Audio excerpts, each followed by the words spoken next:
नमस्कार, मैं हूं महक बिश्नोई और आप देख रहे हैं आर्या न्यूज। 2024 लोकसभा चुनाव के 5वें चरण में 6 राज्यों और 2 केंद्र शासित प्रदेशों की 49 सीटों पर मतदान चल रहा है। सुबह 11 बजे तक 23.67% वोटिंग हो चुकी है। सबसे ज्यादा पश्चिम बंगाल में 32.70% और सबसे कम महाराष्ट्र में 15.93% मतदान हुआ। इसके अलावा बात अगर ओडिशा विधानसभा के सेकंड फेज की जाए तो 35 सीटों पर 21.7%, झारखंड की गांडीय विधानसभा सीट पर 24.02% और लखनऊ ईस्ट सीट पर 22.48% वोटिंग हुई है। उत्तर प्रदेश के महोबा में ड्यूटी के दौरान एक सीआरपीएफ जवान की मौत भी हो गई है। पश्चिम बंगाल के बैरकपुर और हुगली में भाजपा कैंडिडेट्स और टीएमसी समर्थकों के बीच झड़प हुई है।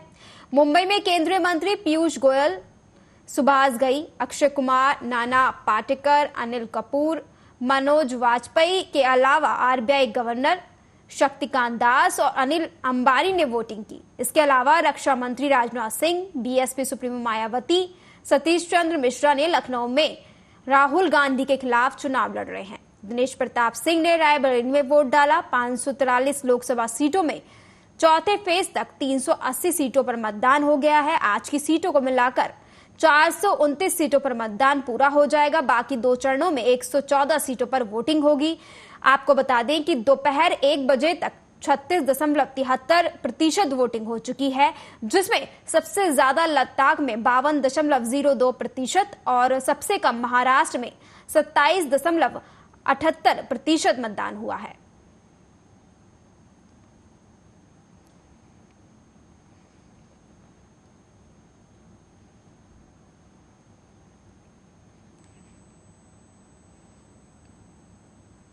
और लोकसभा चुनाव की 49 सीटों पर आज वोटिंग हो रही है। इस बीच बॉलीवुड के सितारे भी अपने मताधिकार का प्रयोग करने पहुंच रहे हैं।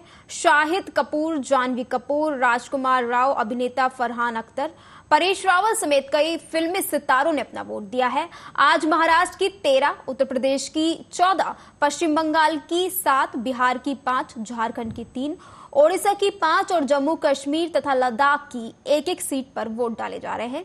वोटिंग सुबह 7 बजे से शुरू हुई है, जो शाम 5 बजे खत्म हो जाएगी।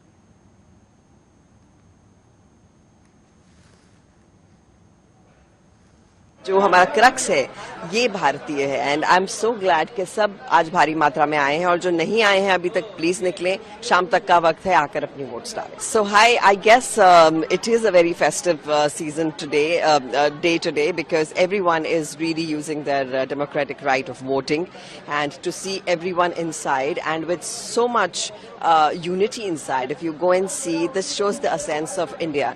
I guess everyone is helping everyone because there are long queues. And I just saw someone saying, an old man has a backache, will you let him? Everyone just moved aside, which normally sometimes we don't do. But it's beautiful that everyone's with everyone, and I think that is our essence of India. And I would just request everyone who's not yet voted, please come and do this. आज हम सबको ये जो पर्व हम मनाते हैं democracy का, उसको मनाने का मौका मिला है। जहां हमारे अधिकार भी हैं, वहां हमारे कर्तव्य भी हैं। मगर आज का जो ये तिलक है वो इस तिलक से बड़ा होता है, क्योंकि आज डेमोक्रेसी, आज प्रजातंत्र का महोत्सव है और आज हमें बाहर आकर अपने घरों से निकलकर वोट करना चाहिए, ताकि आगे 5 साल तक हमें किस तरह की सरकार चाहिए, किस तरह की व्यवस्था चाहिए, उसका हम फायदा उठा सकें। अगर आप आज बाहर नहीं आते हैं और आज अपना वोट नहीं करते हैं, फिर आपको कोई अधिकार नहीं है 5 साल तक किसी भी किस्म की शिकायत करने का, चाहे वो व्यवस्था से हो, चाहे वो पॉलिटिशियन से हो, क्योंकि आपने अपना अधिकार खोया है अगर आपने वोट नहीं किया। उन सबको मालूम है कि अच्छा कैसे बनना है, कैसे अच्छे भारतीय बनना है। अगर भारत को ऊंचा ले जाना है वो भी जानते हैं और मुझे यकीन है वो अच्छे भारतीय हैं। विकास के मुद्दों को लेकर के कहीं ना कहीं अब विकास में मैंने, अब तो विकास का मुझे मालूम नहीं क्योंकि इस डिपार्टमेंट में से बहुत दूर हूँ। एक्टिंग के बारे में पूछ लो, कॉमेडी भी कर लेता हूँ, सब कर लेता हूँ। बहुत से लोग मतदान नहीं करते हैं, घूमने निकल जाते हैं, उनसे क्या अपील करेंगे उनसे? बहुत से लोग मतदान नहीं करते, बाहर निकल जाते घूमने। That's nonsense. तो आई थिंक हमारी जिम्मेदारी है, मुंबई की हर मुंबईकर की जिम्मेदारी है कि आज निकल कर बाकी के देश और आपको बता दें कि आज जो है मतदान जारी है, 49 सीटों पर चुनाव हो रहा है। यूपी की 14 सीटों पर मतदान किया जा रहा है। आपको बता दें कि इसमें महाराष्ट्र की 13 सीटों, उत्तर प्रदेश की 14, बंगाल की 7, बिहार की 5 और झारखंड की 3, इसी के साथ ओडिशा की 5, जम्मू कश्मीर और लद्दाख की एक सीट पर चुनाव हो रहा है। और आपको इसी के साथ बता दें कि इसके अलावा ओडिशा विधानसभा के सेकंड फेज की 35 सीटों पर 21.07%, झारखंड की और आपको बता दें कि इसी के साथ लखनऊ ईस्ट सीट पर 22.48% वोटिंग हुई है। उत्तर प्रदेश के महोबा में ड्यूटी के दौरान एक सीआरपीएफ जवान की मौत की खबर भी है। पश्चिम बंगाल के बैरकपुर और हुगली में बीजेपी कैंडिडेट्स और टीएमसी समर्थकों के बीच झड़प की बात भी सामने आई है।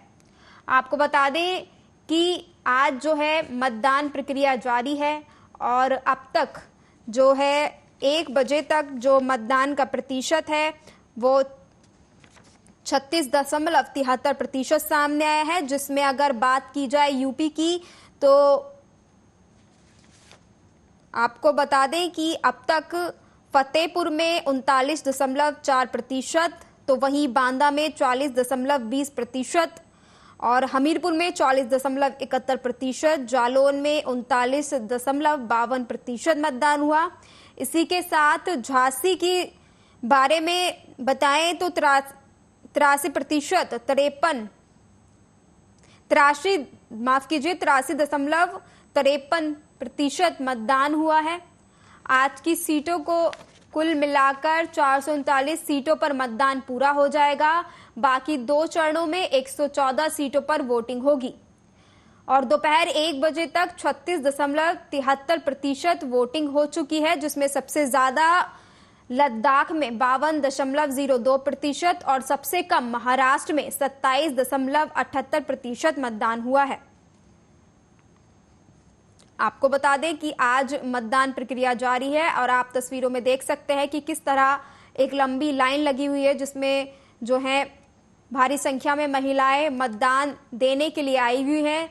और इस वक्त जो है 1 बजे तक जो मतदान का प्रतिशत है वो कुल मिलाकर 36.73% सामने आया है। और आपको बता दें सबसे ज्यादा जो है वोटिंग वो बंगाल में की गई है और उसके बाद सबसे कम वोटिंग प्रतिशत महाराष्ट्र का रहा है।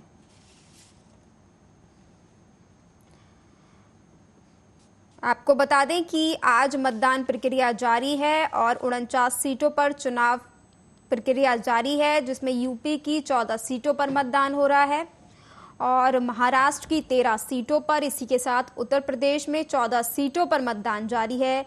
साथ ही बंगाल की 7 सीटों पर, बिहार की 5 सीटों पर और झारखंड की 3 सीटों पर मतदान प्रक्रिया जारी है। इसी के साथ अगर उड़ीसा की बात की जाए तो उड़ीसा में 5 सीटों पर मतदान प्रक्रिया जारी है और जम्मू कश्मीर और लद्दाख की एक सीट पर वोटिंग की जा रही है।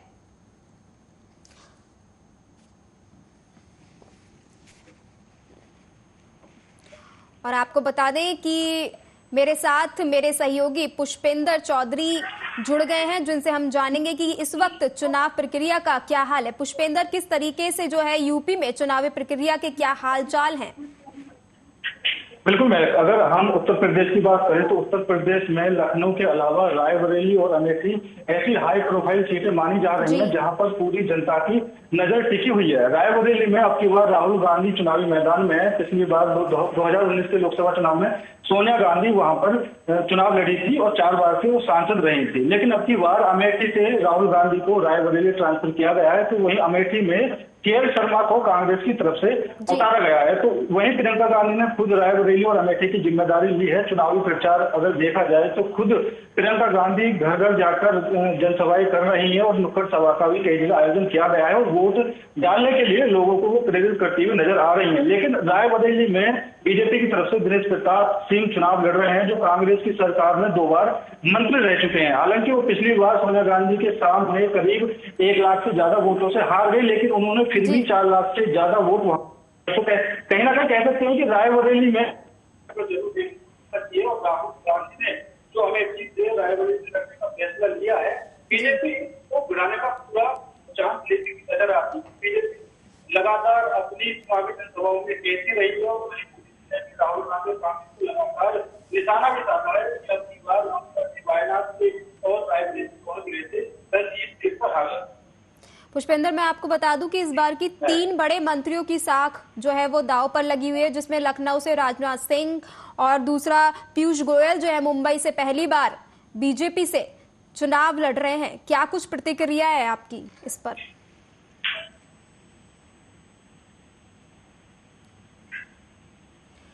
पुष्पेंद्र, आपको आवाज आ पा रही है? पुष्पेंद्र, क्या आप मुझे सुन पा रहे हैं? और आपको बता दें कि जिस तरीके से बताया कि रायबरेली और अमेठी में मतदान प्रक्रिया जो है वो जारी है और यूपी में 2 हाई प्रोफाइल सीटें हैं जिनमें रायबरेली और अमेठी है। रायबरेली से कांग्रेस के पूर्व अध्यक्ष राहुल गांधी और अमेठी से केंद्रीय मंत्री स्मृति ईरानी चुनावी मैदान में है, जो कि काफी दिलचस्प बना हुआ है और जिसको लेकर लगातार तरह तरह के सवाल उठ रहे हैं। और मैं आपको बता दूं कि इसी बीच लखनऊ से मंत्री राजनाथ सिंह भी चुनावी मैदान में हैं। तो वहीं अगर मुंबई की बात की जाए तो इस बार पहली बार पीयूष गोयल जो है मुंबई से चुनावी मैदान में उतरे हैं।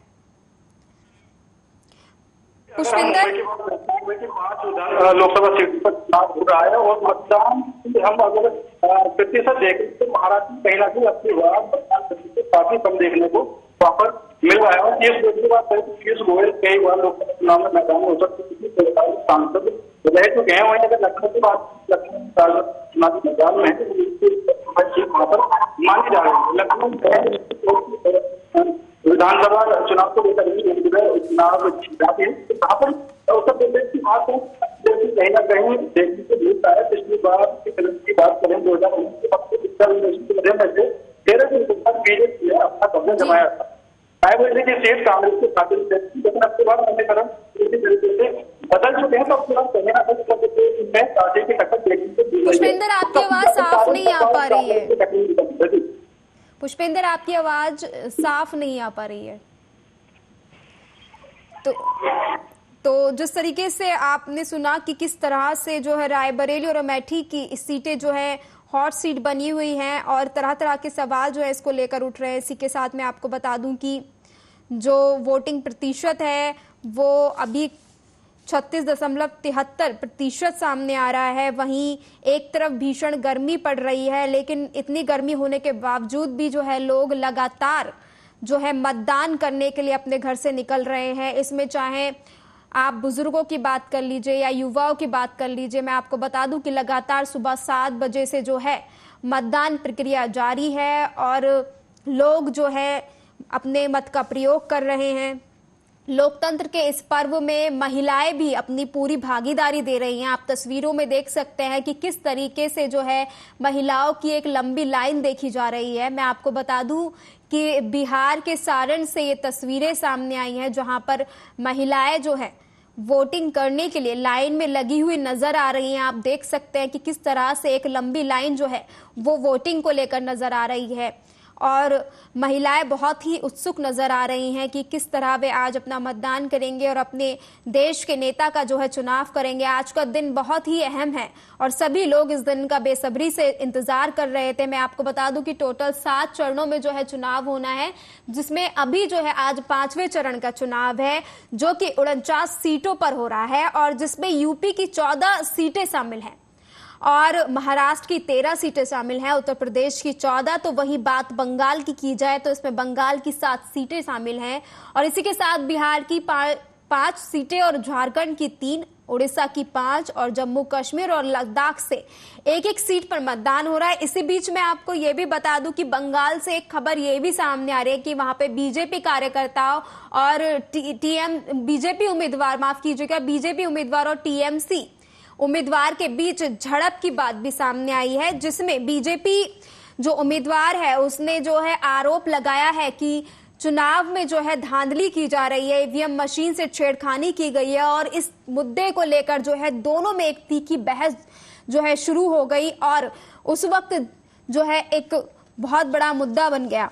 इसी के साथ मैं आपको बता दूं कि यूपी की जो 14 सीटें हैं उनमें मोहनलालगंज, लखनऊ, रायबरेली, अमेठी, झांसी, हमीरपुर, बांदा, फतेहपुर, कौशाम्बी और बाराबंकी के साथ ही फैजाबाद और केसरगंज के साथ ही गोंडा में आज चुनावी प्रक्रिया जारी है और इस दौरान यहां निवास करने वाली जो जनता है आज अपने मत का प्रयोग करेंगे और अपने भावी नेता का चुनाव करेंगे। आज लोकतंत्र का महापर्व है और इस दिन का सभी लोग बेसब्री से इंतजार कर रहे थे।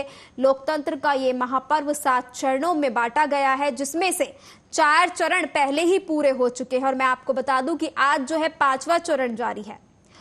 और इसी के साथ आज जो है लखनऊ में राजनाथ सिंह का विधायक रविदास से जो है कड़ा मुकाबला है और पुष्पेंद्र आज जो है लखनऊ में जो है एक बड़े दिग्गज नेता राजनाथ सिंह जो है चुनावी मैदान में है और उनका जो मुकाबला है वो दिनेश प्रताप के साथ है। इस पर आपकी क्या कुछ प्रतिक्रिया है, क्या कुछ कहना चाहते हैं आप? देखिए, लखनऊ से मौजूदा सांसद राजनाथ सिंह हैं और अब की बार वो 4थी बार वहां से दावेदारी कर रहे हैं। 3 बार तो वो हैट्रिक लगाकर वो 4थी बार वहां पर दावेदारी कर रहे हैं और देश के रक्षा मंत्री भी हैं, तो ऐसी सीट का काफी ज्यादा प्रभाव वहां पर पड़ता है जहां पर खुद रक्षा मंत्री जिस सीट पर चुनाव लड़ रहे हो। तो अगर हम बनारस की बात करें तो बनारस भी मोदी जी ने जैसे नामांकन किया था तो अलग ही वहां पर प्रभाव पड़ा था और जनता थी वो उनके स्वागत के लिए खुद बाहर निकल कर आई थी और बनारस को पूरे तरीके से सजा दिया गया था। तो अगर हम बड़े नेताओं की बात करें तो बड़े नेताओं में राजनाथ सिंह के अलावा स्मृति ईरानी है, राहुल गांधी है, तो ये तीनों सीट जो मैंने बताई थी अमेठी, रायबरेली, लखनऊ, ये हाई प्रोफाइल सीटें मानी जाती हैं और सबकी निगाहें ज्यादातर अमेठी और रायबरेली पर टिकी हुई हैं क्योंकि अमेठी की दावेदारी इस बार के.एल. शर्मा कांग्रेस की तरफ से कर रहे हैं, जहां पर पहला अनुमान लगाया जा रहा था कि अमेठी से राहुल गांधी को चुनावी मैदान में उतारा जाएगा और वहां पर काफी ज्यादा देर भी देखने को मिली। कांग्रेस की तरफ से कोई प्रत्याशी नहीं उतारा गया था, लेकिन लास्ट में राहुल गांधी के नाम के लिए के.एल. शर्मा को आगे कर दिया जाता है। लेकिन कांग्रेस की तरफ से कहा जाता है कि के.एल. शर्मा कांग्रेस के काफी पुराने कार्यकर्ता हैं और उनको इस बार अमेठी से उतारा गया है। कार्यकर्ताओं की खुशी के लिए भी कुछ काम किए जाते हैं। हालांकि जो विधानसभा चुनाव 2019 में जो नारा दिया था जी, प्रियंका गांधी ने जो विधानसभा चुनाव में नारा दिया था कि लड़कियों लड़ सकती हैं, उसके बावजूद भी अब की बार वे खुद चुनाव नहीं लड़ रही हैं, तो कहीं ना कहीं एक सीधा सा मैसेज जनता के बीच में जाता है कि जिन्होंने विधानसभा चुनाव में महिलाओं को 50% कोटे की सीटें दी थी, अब की बार वो चुनाव नहीं लड़ी। पुष्पेंद्र, जिस तरीके से सुबह से जो है चुनावी प्रक्रिया जारी है, लेकिन मैं आपको बता दूं कि सबसे ज्यादा जो है मतदान प्रतिशत वो बंगाल का है और उसके बाद जो सबसे कम मतदान प्रतिशत है वो महाराष्ट्र का है। ऐसी क्या वजह है कि सबसे ज्यादा पढ़ी लिखी जनता मुंबई में है, अभिनेतागढ़ जो है वो मुंबई में, उसके बावजूद भी जो है महाराष्ट्र में इतना कम वोटिंग प्रतिशत रहा है? चाहे सुबह 9 बजे की बात कर ले हम या फिर अब 11 बजे की बात कर ले या 1 बजे की बात कर ले, तीनों ही फ्रेस में देखा गया है कि इतना कम मतदान हुआ, इतना कम प्रतिशत रहा है। क्या वजह रह सकती है इसके पीछे की? देखिए, अगर हम बंगाल की बात करें तो अब तक का जो चुनाव हुआ है, आज 5वें चरण का चुनाव है, तो पिछले 4 चरणों की बात करें तो चारों चरणों में बंगाल की वोटिंग सबसे ज्यादा देखने को मिली है। और अगर हम फिलहाल महाराष्ट्र की बात करें तो महाराष्ट्र में जो लोग वोट डालने वाले थे वो वोट डालकर वहां से जा चुके हैं, लेकिन कई जगह महाराष्ट्र के अलावा भी कई जगह ऐसे हैं जहां पर मतदान केंद्र बिल्कुल सन्नाटे में छाए हुए हैं। हम खुद अगर अमेठी की बात करें तो अमेठी में भी 1-2 मतदान केंद्र ऐसे हैं जहां पर जनता बिल्कुल भी दिखाई नहीं दे रही है। हालांकि महाराष्ट्र में पढ़े लिखे लोग हैं और जो जितने भी अभिनेता हैं वो वोट करते हुए नजर आए हैं वहां पर और सभी ने अच्छे से वोट किया है। हालांकि शाम के 6 बजे तक फाइनल वोटिंग प्रतिशत देखने को पता चलेगा कि कितना वोटिंग प्रतिशत आता है और अभी लद्दाख में सबसे ज्यादा वोटिंग फिलहाल सबसे ऊपर चल रही है। पुष्पेंद्र, मैं आपको बता दूं कि इस बीच ना तेजस्वी यादव का एक बयान आया है। वो कह रहे हैं कि मैं सवाल कर रहा हूं पीएम मोदी से, ये बताइए कि पिछले 10 सालों में उन्होंने जो है बिहार की जनता के लिए क्या किया है और इस बार महंगाई और बेरोजगारी के मुद्दे पे वो बाहर हो जाएंगे। क्या प्रतिक्रिया है आपकी इस पर? देखिए, इंडिया गठबंधन की तरफ से पीएम मोदी को लेकर और बीजेपी को लेकर तरह तरह के बयान सामने आते ही रहते हैं। अब तेजस्वी की अगर हम बात करें तो तेजस्वी पहले से ही पीएम मोदी पर निशाना साधते रहते हैं और उन्होंने खुलकर भी कहा है कि बिहार में अब की बार बीजेपी का सुपड़ा साफ हो चुका है। उनके पिता लालू प्रसाद यादव ने भी कई जगह इस बात को उछाला है और उन्होंने मुसलमान आरक्षण को लेकर भी पीएम मोदी को बीजेपी पर हमलावर हुए। हालांकि अगर हम इंडिया गठबंधन की बात करें तो इंडिया गठबंधन के नेता और आम आदमी पार्टी के संयोजक अरविंद केजरीवाल जब जेल से बाहर आए थे तो उन्होंने जेल से बाहर आकर ही बीजेपी पर हमलावर हो गए थे और उन्होंने भी तरह तरह की बातें ऐसी की थी और उन्होंने साफ तौर पर बोला था कि अब की बार बीजेपी का सूखा साफ हो जाएगा और उन्होंने कई तरह के आरोप भी बीजेपी पर लगाए थे। उन्होंने कहा था कि बीजेपी की तरफ से अमित शाह और मोदी अगर चुनाव जीतते हैं अब की बार सीएम योगी को भी वो हटा सकते हैं, ऐसे उन्होंने कई तरह के आरोप लगाए। पुष्पेंद्र, एक सवाल और था मेरे जहन में कि जिस तरीके से आप जानते हैं कि 4 चरणों का चुनाव पहले हो चुका है, ये 5वां चरण चल रहा है और कहा जा रहा है ये बीजेपी के लिए बहुत ज्यादा अहम है, इसके पीछे की क्या कुछ वजह है? देखिए, फिलहाल उत्तर प्रदेश की बात करें तो उत्तर प्रदेश में पूर्वांचल का एरिया बीजेपी के लिए सबसे ज्यादा अहम है क्योंकि यहाँ पर बीजेपी को फायदा नहीं मिल पाता जो उसे मिलना चाहिए। हम 2019 की बात करें तो 2019 में बीजेपी को यहाँ पर 17 सीटों पर ही जीत मिली थी जबकि 7 सीटों पर उसको करारी हार मिली थी। तो इसीलिए पीएम मोदी लगातार पूर्वांचल को साधने की कोशिश करते हुए नजर आ रहे हैं और उन्होंने कई जनसभाएं की रैलियां पूर्वांचल में की है। सीएम योगी ने एक दिन में कई रैलियां वहां पर की तो वहीं प्रधानमंत्री मोदी ने भी एक दिन में 4 जनसभाएं उत्तर प्रदेश के पूर्वांचल में की है जो सबसे ज्यादा रिकॉर्ड वाली बात है। अगर हम पूर्वांचल की बात करें तो पूर्वांचल में जौनपुर सीट ऐसी है जो बीजेपी के हाथ से जाती हुई दिखाई दे रही थी, लेकिन धनंजय सिंह के समर्थन देने के बाद बीजेपी के लिए वहां पर खुशी की लहर दौड़ आई है और बीजेपी के लिए वो एक सुरक्षित सीट मानी जाती है। हालांकि धनंजय सिंह के समर्थन के बाद जो आसपास की सीट है, अगर मछली शहर की बात करें तो उन पर भी काफी ज्यादा प्रभाव इस बात का पड़ता है क्योंकि धनंजय सिंह का एक वोट बैंक वहां पर काफी ज्यादा है और राजपूत वोट बैंक ज्यादा होने के कारण बीजेपी का प्रत्याशी कृपा शंकर सिंह को जीत वहां पर आसानी से मिल जाएगी। पूर्वांचल का जो किला है वो बीजेपी तोड़ने में ज्यादा सफल नहीं हो पाई है। अगर पिछले हम कई चरणों के चुनाव की बात करें और अगर कई लोकसभा चुनावों की बात करें तो अब की बार कहीं ना कहीं बीजेपी पूर्वांचल को साधने की पूरी तरीके से कोशिश कर रही है। क्या लगता है पुष्पेंद्र, इस बार किसकी हवा चलने वाली है? क्या कुछ कहना है आपका यूपी को लेकर खासकर? देखिए, यूपी में अगर हम समीकरणों की बात करें तो पिछले 4 चरणों के जो चुनाव हुए हैं उसमें 2019 में बीजेपी ने ज्यादातर जगह क्लीन स्वीप किया था। अब की बार 5वें चरण में बीजेपी ने 14 में से 13 सीटें जीती थी जिस पर एक कांग्रेस के खाते में गई थी, सोनिया गांधी की। लेकिन अब की बार माहौल बिल्कुल बदल चुका है और उत्तर प्रदेश के अंदर सीधा सा कारण ये है कि यहाँ पर सपा और कांग्रेस गठबंधन में चुनाव लड़ रही हैं। कहीं पर सपा के कार्यकर्ता उतरे हुए हैं तो कहीं पर कांग्रेस के भी उम्मीदवार चुनावी मैदान में है। हालांकि अखिलेश यादव ने अपने कार्यकर्ताओं से खुलकर बोला कि कांग्रेस को भी अपनी ही पार्टी समझे और उनके प्रत्याशियों के लिए जीत के लिए तहे दिल से पूरी मदद की जाए और ज्यादा से ज्यादा सपोर्ट करे। तो कांग्रेस के चुनावी कार्यालयों में भी इस टाइम समाजवादी की टोपी दिखाई दे रही है। तो अब की बार उत्तर प्रदेश के अंदर तो मुकाबला टक्कर वाला माना जा रहा है।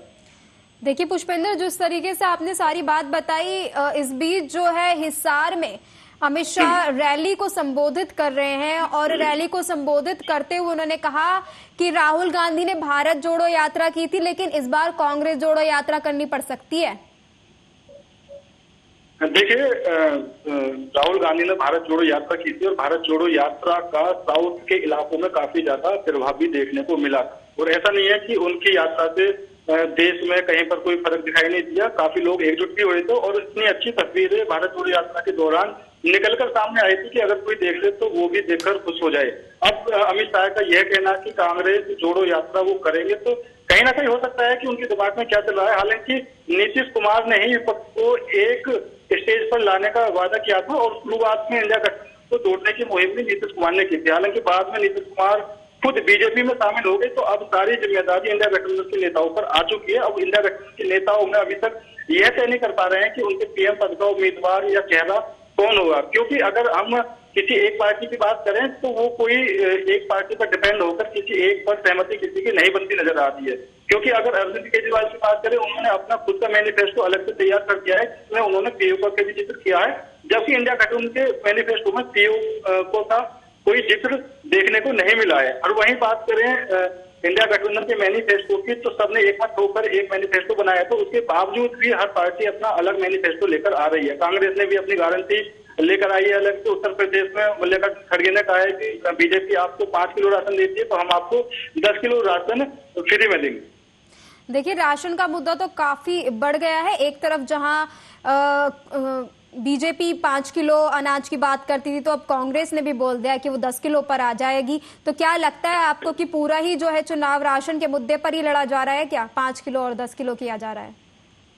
देखिए, उत्तर प्रदेश के विधानसभा चुनाव में उत्तर प्रदेश की जनता को राशन और शासन बिल्कुल पसंद आया था और उन्होंने मोदी जी को भारी मतों से जिताया था और उनकी सरकार बनी थी। लेकिन लोकसभा का चुनाव एक बड़ा चुनाव माना जाता है। इसमें अगर आप एक किसी प्रदेश में शासन के लिए कोई वादा करो तो मुझे नहीं लगता कि जनता पर कोई खासा प्रभाव इस चीज का पड़ पाएगा, क्योंकि उनको पहले से ही राशन यहाँ पर दिया जा रहा है और 2029 तक बीजेपी ने राशन देने की घोषणा भी कर दी है। तो जनता के बीच जाकर इस तरह के चुनावी वादे करने, मुझे नहीं लगता कि जनता को इस चीज पर काफी ज्यादा प्रभाव पड़ेगा, क्योंकि जनता को लुभाने की कोशिश तो चुनाव के टाइम में हर कोई करने से लगा ही हुआ है। हालांकि अखिलेश यादव ने भी कहा है कि राशन को लेकर कि अच्छी गुणवत्ता के साथ आपको राशन दिया जाएगा हमारी सरकार में, लेकिन एक तरफ प्रियंका गांधी कहती हैं कि राशन से युवाओं का भला नहीं होने वाला, तो दूसरी तरफ मल्लिकार्जुन खड़गे खुद चुनावी स्टंट बनाकर इस राशन का वादा जनता के सामने लेकर आए।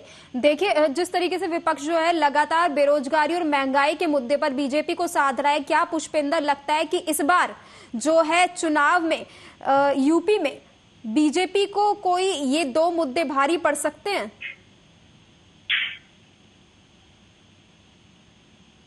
पुष्पेंद्र, मैं फिर से पूछना चाहूंगी, जिस तरीके से लगातार विपक्ष साध रहा है कि कह रहा है कि बेरोजगारी और महंगाई का मुद्दा जो है वो लगातार बना हुआ है, क्या लगता है कि इस बार ये दोनों महंगाई और बेरोजगारी बीजेपी के लिए कई सवाल खड़े कर सकती है या उन पर भारी पड़ सकते हैं? देखिए, महंगाई और बेरोजगारी की बात करें तो हर सरकार में यही अहम मुद्दे माने जाते हैं। अगर हम विधानसभा चुनाव की बात करें तो भी ये मुद्दे माने जाते हैं, लोकसभा की बात करें तो भी ये अहम मुद्दे माने जाते हैं। लेकिन जो बीजेपी के खिलाफ विपक्ष हमलावर है वो कई चीजों को लेकर हमलावर है, क्योंकि उन्होंने एक तो सेना को लेकर 5 साल की जो स्कीम चलाई है इसको लेकर भी देश की जनता के युवाओं ने भी उठाया हुआ है। अगर महंगाई की बात करें तो महंगाई तो साल दर साल बढ़ती और घटती रहती है, तो इसको लेकर भी कांग्रेस और अन्य दल बीजेपी के खिलाफ सड़कों पर भी उतरे, विरोध प्रदर्शन भी किया। हालांकि अरविंद केजरीवाल ने तो कई तरह के विरोध प्रदर्शन बीजेपी के खिलाफ अभी तक किए हुए हैं। तो उत्तर प्रदेश के अंदर समाजवादी पार्टी इस चीज को बनाने में शायद हो सकता है कामयाब हो जाए, क्योंकि उन्होंने सड़क से संसद तक कई तरह के प्रदर्शन किए थे और कई बार सदन को नावित ले लिया था। पुष्पेंद्र, तमाम जानकारी हमारे साथ साझा करने के लिए, हमारे साथ जुड़ने के लिए आपका बहुत बहुत धन्यवाद। तो आपने देखा कि किस तरीके से आज जो है लोकसभा चुनाव को लेकर मतदान जारी है। आपको बता दूं कि आज जो है 1 बजे तक 36.73% मतदान हुआ है। वहीं महाराष्ट्र में जो है बहुत कम मतदान हुआ है, जिसको लेकर कहीं ना कहीं कयास लगाया जा रहा है कि जिस तरीके से तापमान को लेकर गर्मी लगातार बढ़ती जा रही है, कहीं ना कहीं ये कारण सामने आ रहा है। फिलहाल मेरे साथ इतना ही। तमाम बड़ी खबरों के लिए आप बने रहिए आर्या न्यूज पर।